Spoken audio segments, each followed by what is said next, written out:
My divorce is finalized.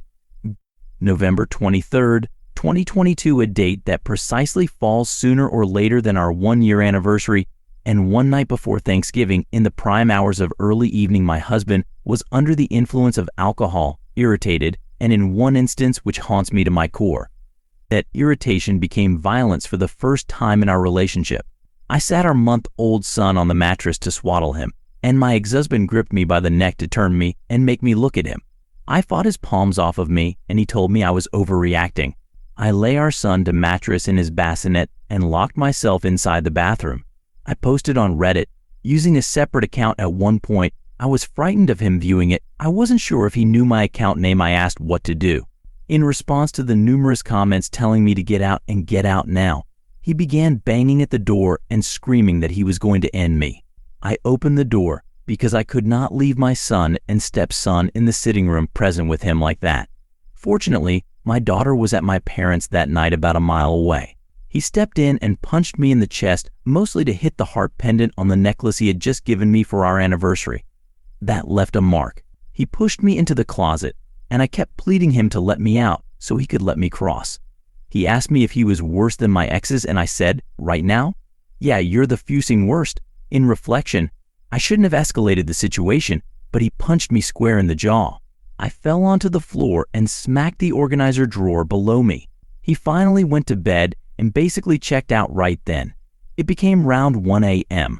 I was too petrified to call the police myself because I didn't know what he may do if he woke up, and I didn't recognize if his gun was inside of the residence or the automobile. I know my mom and dad and sister wouldn't be up, so I texted my good friend who generally isn't up that late, but I thought it was worth a shot, and she or he responded. I told her what happened. She called my mom, who woke my dad, which inside the commotion woke my sister. My sister called the cops. My dad and Bill were there before the police got there. They handed me and the kids down to the car as they had been pulling up. The police immediately asked me about the mark on my chest, hadn't even realized I had a mark, but they insisted that I go along with EMS and told them where I had been hit. My father arrived with me, and my brother-in-law took the children over to my dad and mom house. I had a CT experiment to verify that my jaw wasn't fractured, and it wasn't. Nevertheless, it hasn't been the identical since. I already had TMJ, but it actually became on the left aspect. Now the fitting cracks. It is adorable. My ex went to jail, and I'm all of a sudden left with a 3-year-old and a 2-month-old, and I just started this new management position at work, and I was sewing together with a thread, but I made it work. My ex spent the following almost years making it as agonizing as humanly possible to get divorced, and that I am still fighting for infant support.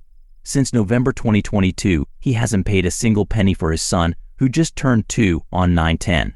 I work full-time, so for 2 years I have paid $2,200 mo for daycare, living with my parents just so I can try to get back on my feet with my toddlers. It's finally happening though. My toddler girl started kinder, so she is not in daycare and my costs are cut in half of. I am selling my car, as my grandmother left me hers, which cuts into my monthly costs with the assistance of some other $500. My divorce is final, which means I can get less runaround from child support and finally get the cash I need to help aid my son. In the past 8 years, I have been tucking away cash just for a down fee on a home, and once I must possibility I can place me and my infants in our personal domestic. I will get my call again. I can be myself once more. Thanks to absolutely everybody who's read this. It's been close to 2 years of tears and therapy and fighting and screaming and begging and just trying to get the F.A. Singh divorce from the man who wanted to end me. Afterwards, I am free. Story 2. I had spent my life chasing a dream and destroyed everything that truly mattered along the way. Twice in my life, I almost lost it all by chasing after a dream.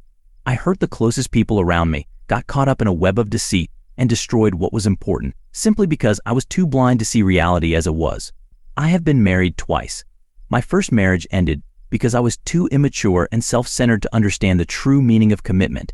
I frequently betrayed my partner, believing I could enjoy both the stability of marriage and the thrill of extramarital affairs. I pained someone who didn't deserve to be, and once I came to grips with the reality of it all, it was long after the fact, far too late. Even after my divorce, I did not change. I married a second time, convinced this time it would be different and that I would be different. It is very hard to break one's habits. I started to push my wife away, looking for my thrills elsewhere, turning back to my old ways. My job involved a lot of traveling, and I acted irresponsibly, fantasizing about women on nearly every business trip, thinking I could handle life in neat little compartments. Then, someone else caught my attention. It was as if she had everything my wife lacked: no kids, never married, living that fun, adventurous life I thought I needed. I conned myself into thinking this girl would make me happy by leaving my wife for her. So I took the leap and left my wife, knowing this time I had what was missing. But the moment that decision was made, it came like a ton of bricks who she really was started to sink in. It turned out she had some really dark baggage. She had been sued for fraud, she had a DUI, and her driver's license was suspended. Oh, and she had an affair with another married guy before me. And all those professional connections? It didn't exist. In fact, she had no real friends and was labeled a homewrecker when our affair went public on social media. The fantasy I had bought into? Totally fake. I had wrecked my marriage for someone who wasn't even close to what I thought she was. When our affair finally came to light, matters got even messier. Suddenly, everyone knew, from the fallout that surrounded quite literally everywhere, to not just my personal life. People perceived me differently, and I had to tote that shame on top of everything else.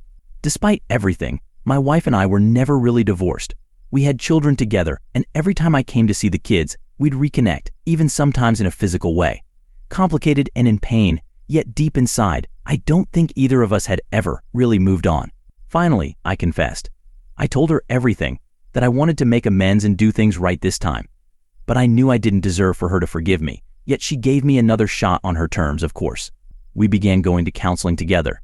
And let me tell you, counseling isn't some magic solution. It's grueling. You can't hide behind lies in that space. You have to face it all, the brutal truth about who you've become. It was not just a matter of owning up to it, but hearing her just how much hurt I had caused her. That realization, that pain I caused, really hit home. That's what stays with me. Healing does take time, and it's a slow process. To this day, I know I'm still trying to gain back the trust I broke. We have started going on dates again. At a minimum, showing up for each other in tiny ways, making new plans. I have learned that the way to mend a relationship is not with the grand heroic stuff. It is by showing up every day in the tiny moments, even when it feels unstable. Even when it's hard. I have long since given up on chasing dreams. The freedom from the double life was one thing I least expected, but the marks will never completely disappear. I have learned now that fantasies can cost you everything that is real, and I am living with those decisions. I'm not asking for advice or pity. I just needed to say this. Perhaps some of you have gone through something similar, where you're chasing after the wind at the expense of something much more important. I learned the hard way what it really costs. Thanks for letting me share this. It's been a long time coming.